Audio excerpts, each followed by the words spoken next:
Only E.T. is with Travel Channel's Zach Bagans inside his haunted museum again, and I don't know why.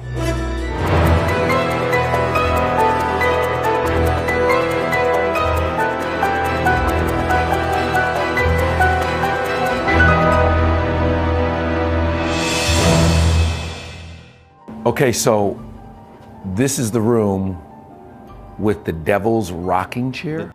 Now this is an artifact that witnessed an exorcism with Ed and Lorraine Warren. Now Ed and Lorraine Warren, they did many different cases, but this particular case had to do with David Glatzel, which is right over there. Hold on, why are you walking back there? Because we got to get close to the chair.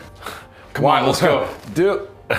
You got to get close to the chair. Zach, come on, man. And I'm going to tell you, this chair, it absorbed the energy of those events. Okay. Okay, you got to remember that. This isn't the chair. Okay. But when you have an object like this that witnesses a moment like this, an event, a biblical moment that has to do with real life demons, it absorbs the energy from that event. And so this devil's rocking chair had a lot to do with this guy. This is little David Glatzel. David Glatzel was possessed by a demon. Ed and Lorraine Warren responded to this case. They tried helping out. And during the exorcism, this little boy was being assisted by this guy, Arnie Johnson. Arnie Johnson was David's sister's boyfriend. Arnie Johnson was looking at him like, come on, demon, come on, leave him alone, possess me, you coward. He was provoking the demon. The demon left David, possessed Arnie Johnson. Arnie Johnson then committed a murder. This was the very first time where the defense used demonic possession as an excuse of why their client committed murder. Now, the chair is behind this door. This chair, the devil's rocking chair, during these exorcisms, only Lorraine Warren and David Glatzel would physically see the beast sitting in the chair. And in this book here, The Devil in Connecticut, this is all true accounts. This lists all the mentions of the devil's rocking chair during that whole case. Okay, so let's explain to everyone. This was in the Perrone house in Rhode Island. No, the Perron family, that's a different case. That was in 1973. This was later in 1980. This is going to be inspiring The Conjuring 3 coming out in 2020. Okay, so... And it's weird that I'm all connected in all these cases all of a sudden where Ed and Lorraine Warren left off. The day that I bought the devil's rocking chair, Lorraine Warren died. Now, that's a coincidence, that's crazy, that's weird. When you buy these things, like the devil's rocking chair, who tells you about them, and how do you transport it safely? They're very hard to find, but people now know through videos like this, the museum, that I collect these things. Yeah. Now, the guy that I had go pick up the devil's rocking chair, he's been working for me forever. He works on my security. And as he was delivering it, it's the very first time he's picked up everything in this museum. He had nightmares for several nights after picking up this chair. Now, David Glatzel's brother, wrote a notarized letter because he kept the chair in his family. He signed it, notarized it, and he said that this chair during those exorcisms was seen levitating. It would disappear and reappear. It would rock violently back and forth, but he said that anybody that has ever tried to sit in the devil's rocking chair had severe back problems. Now one of his friends is still having trouble walking today and had to have surgery. So now you are going to sit in this chair for the special. If I own this stuff, I don't own it just for people to come look at it because it's a cool museum. This is my life. To witness those powers. Why are you going to sit in the chair, Zach? Because I want to see if it's real. I want to see if it gives me back problems, you know? So I'm going to give it a try. This is actual audio from the exorcism. I got the actual tape with the chair. Nobody's ever heard this before. That's David Glatzel.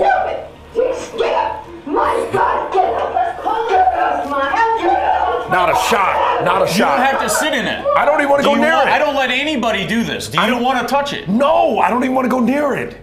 This is I don't crazy. ever give anybody this opportunity. But wouldn't it be cool if you felt something? No. Don't win me. I'll touch it with you. Come on. No. I'll touch it with you. Zach, I'm right here. I'm watching you. You can still see the oil stains from Ed Warren right here. That's holy oil. This is crazy.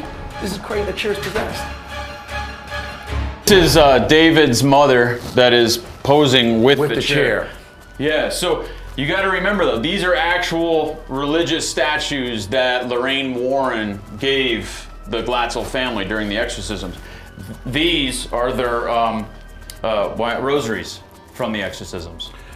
So let me just ask you, how long will you sit in that chair, and who will be around you in case you need medical attention?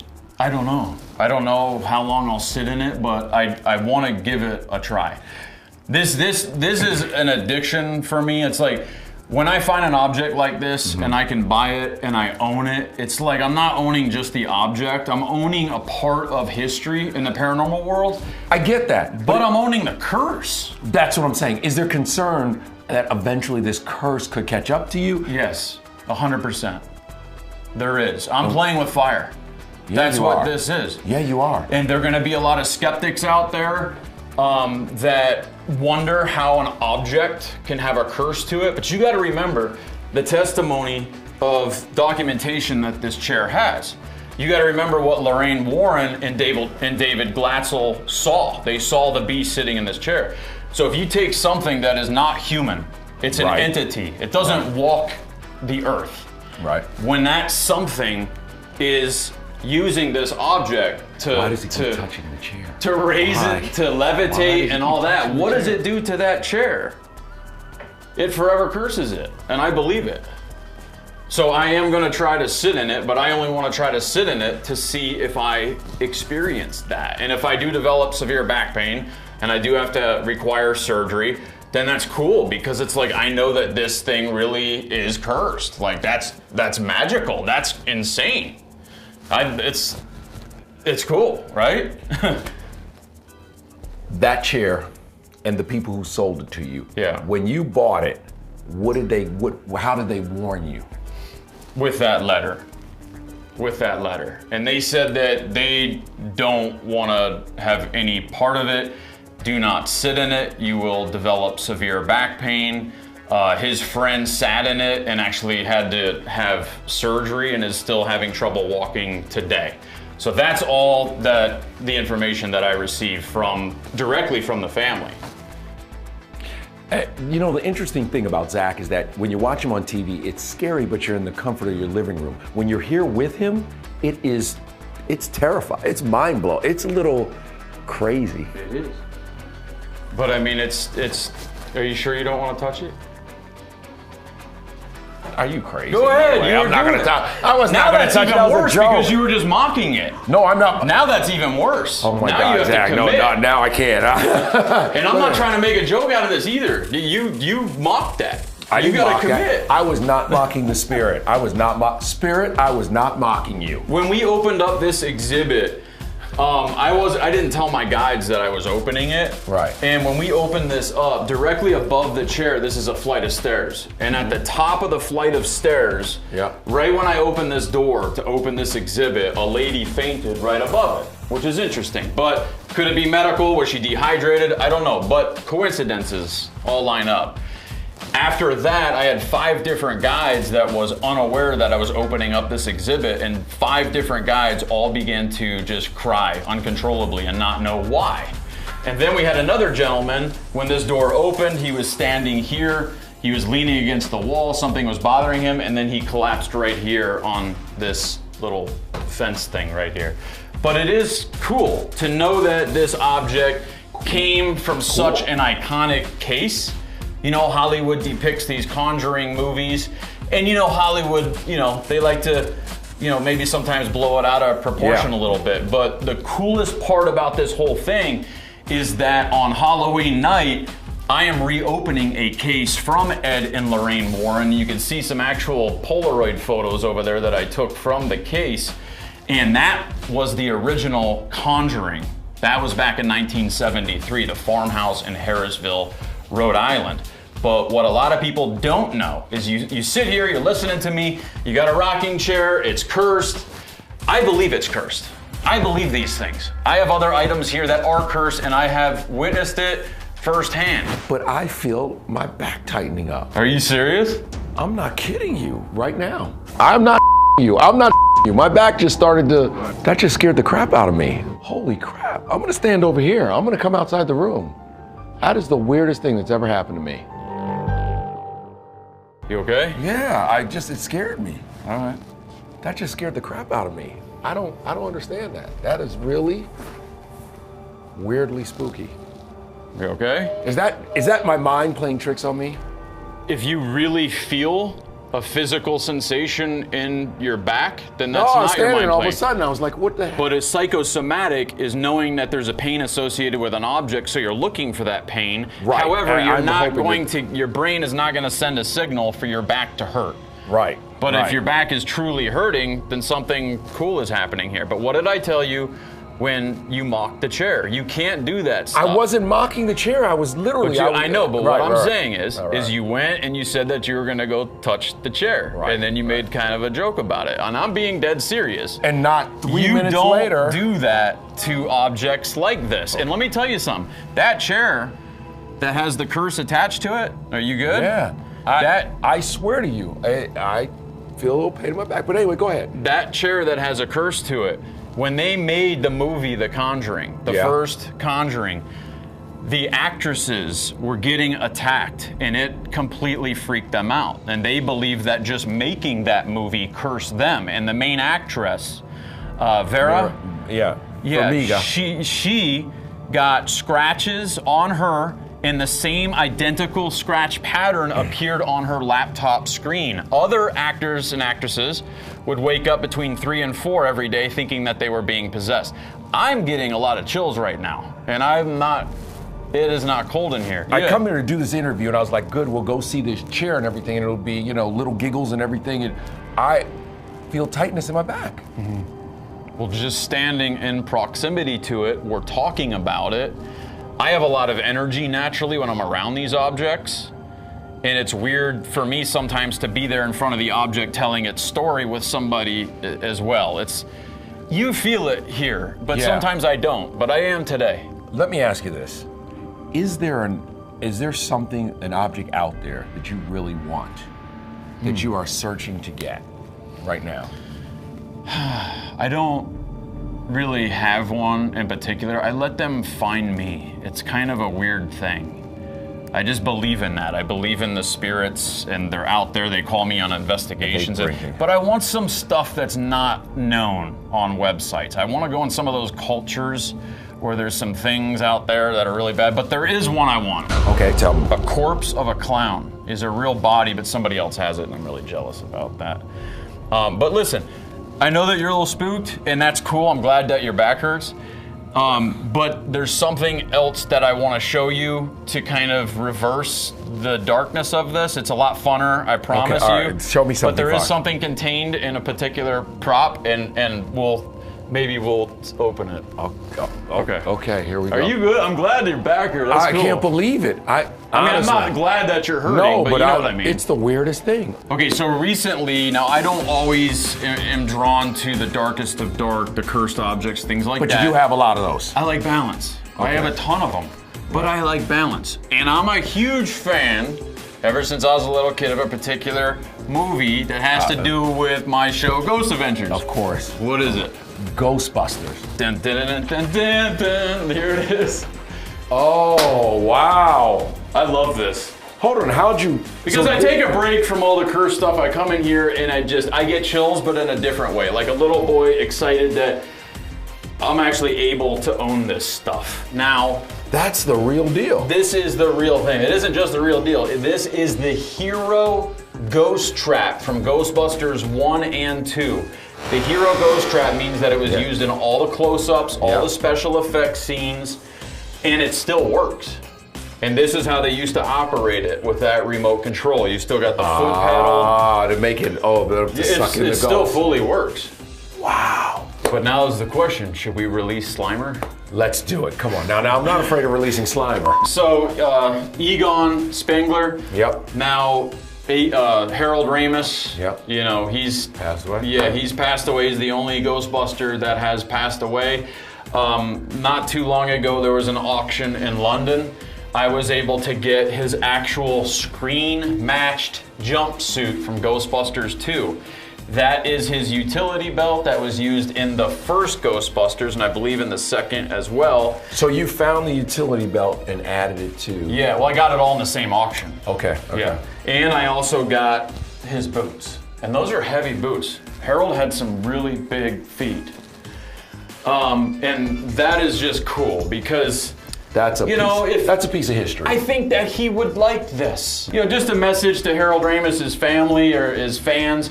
I'm just glad that so many people walk through this door. We just opened this exhibit, but everybody that walks through here, huge smiles, they're clapping, they absolutely love it. That's what this is about. It's about preserving the iconic Ghostbusters. And this here, this is actual... the backpack, right? Yeah, this is the mold. This is the production mold that they would use to then make the proton packs. How did you get that? In the same auction? All in the same auction. Wow. And Ghostbusters stuff ain't cheap. Okay, so I was gonna ask you, how was the bidding and how did you jump to the front to get it? Because there are museums and other places and just general collectors who want this badly. I was doing this online and I just couldn't stop pressing the bid button. I just kept going and going. I didn't really care how much it was. So all of this stuff totaled $330,000. Wow. And you know what? That money is amazingly spent on items that are forever iconic in not only cinema, but also the paranormal, and they belong here in the museum forever. And by the way, this museum has become one of the biggest attractions in Vegas, so it's constant upkeep, isn't it? It is. It's constant, but we are expanding a little too. So, you know, I got another building opening up on property, but I love it. You know what I mean? Yeah. But with me, I always say I'm a man of balance. I do have a dark side that's attracted to those things, but I don't worship anything bad and I don't do anything bad. But you bring a lot of bad things in here. But it's the curiosity and it's the joy to see somebody be affected by one of my objects, and that you don't experience that a lot on your interviews. No, you don't understand. I'm sure you got some creepy celebrities you interview, but do you really have that where you're freaked out? That was a cool moment for me. I am really counting down all the possible things that could have been wrong. Was it that I got on a plane and flew here this morning? Was it that I even need to pee? Because what made my back hurt at that moment? I don't think having to pee, would that hurt your I don't back? know. I'm trying to figure out something to make sense of it. Yeah. I'll be honest with you. Well, keep questioning it, because that's what happens when somebody has an experience with the paranormal. But Vigo's behind you. I know. I know. He's giving you a dirty look. Now that is not the original Vigo the Carpathian, but this is cool, isn't it? This is amazing, Isn't that cool? and the fact that you actually have the working deal back here. Yeah. How often do you come in here and take it out and play with it?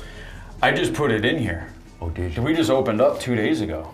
But I'm already wanting to go through this little door here and start playing with it again. It's like when you're a little kid and your dad puts a remote control car behind glass. You're like, you know what I mean? I want to get in there and open it and play with it and set it out. And, you know what I mean? But this is fictional. Slimer's in there. Slimer's in here. So if you want to come see Slimer, he's in the trap. He's in there. Thank goodness. I needed this kind of like Isn't this good? Yes. It's like you had a scary experience and I let you watch cartoons. I did have a scary experience. You know? That messed me up a little bit.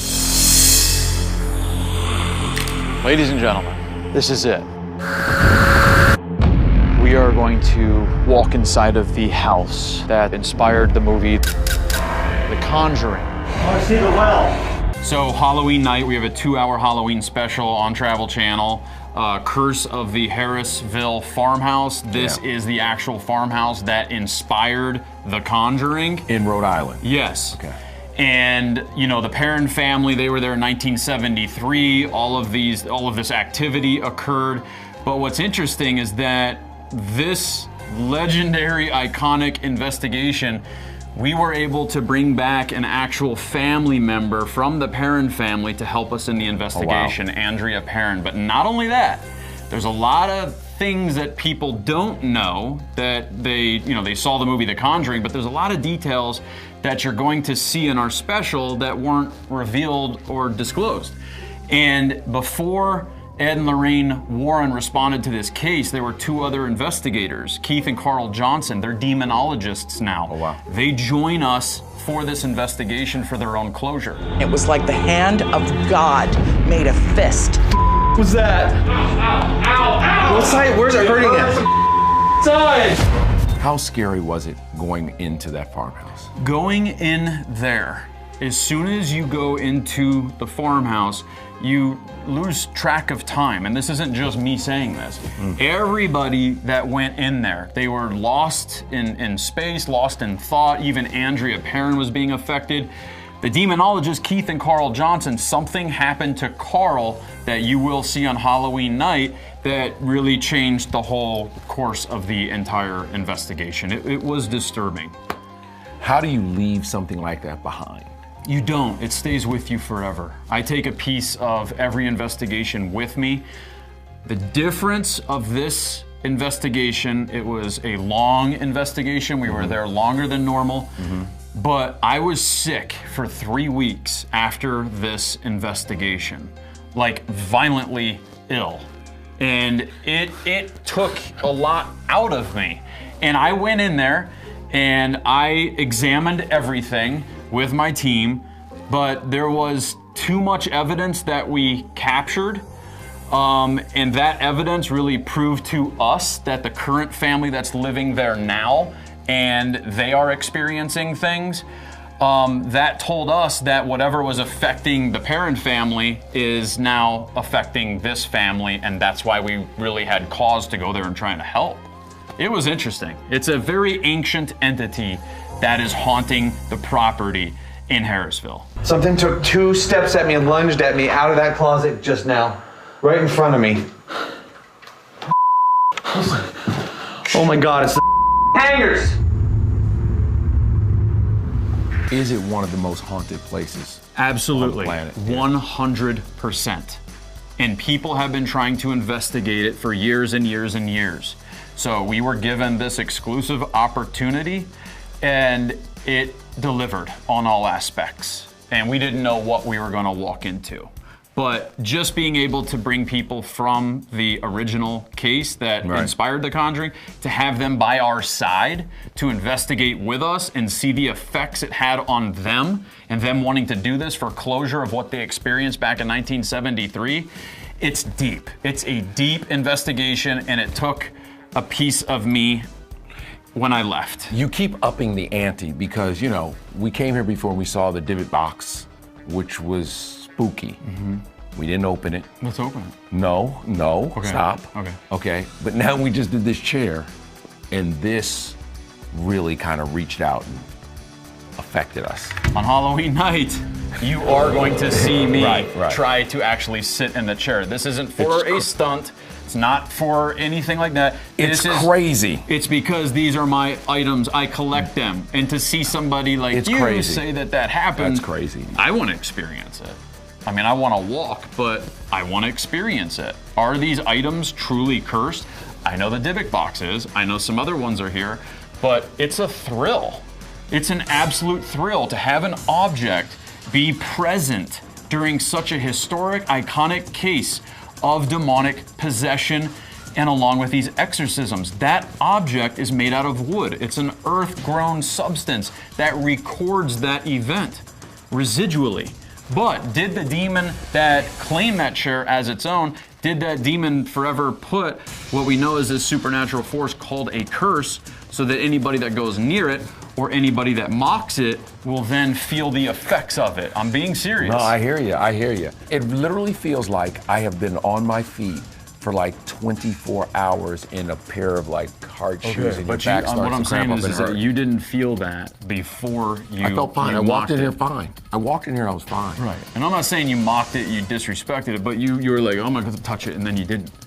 But I think that moment could have done something. If truly what you feel, and I believe you, because I know the look on your face, I'm not and I know joking. you. Yeah, I'm not joking. I know. Yeah. But if you want, reverse it, commit it, and maybe that will. It's up to you. My name is the Father, the Son, and the Holy Spirit. Amen. No, I always wonder, like, how do I end up getting these things?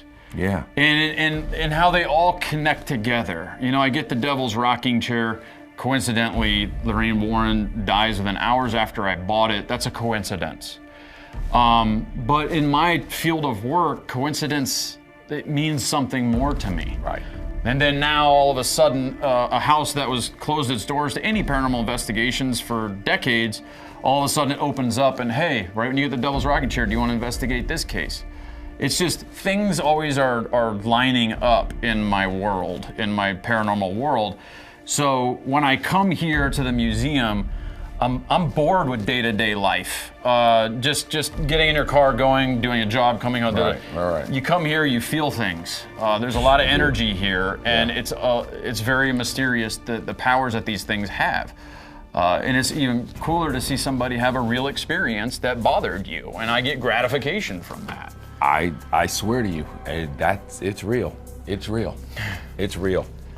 I will not go in that room again. Next Halloween, Kevin, I want you to stay in the museum by yourself. No way. Overnight. No way. By yourself. Think about it. I'm shocked at I'm gonna go outside, I'm gonna stretch, I'm gonna see like what the hell's going on with my back. For real. Like I'm a little nervous about that. There is no way I would lose it. Think about it. You don't have to answer it right now. Think about it. After coming here, we talked about this museum for months. Right. Okay? And we are all still a little terrified of coming. We were all a little afraid to come back. I'm being honest with you. And now to think about staying in here for a full night By yourself. would be. And I'm gonna have different places where you have to go every hour. We'll put sleeping bags in every little place. It would break me as a person. I'm gonna be honest with you. It would break me you would probably see me break. I don't think you would. But if you do, it would, everybody will be watching to see how or why you broke, and then we'll research the reasons why, and we'll check the security cameras and see what happened. I think you have a connection here, and I think you should stay here by yourself for a whole night next Halloween. The invitation is there.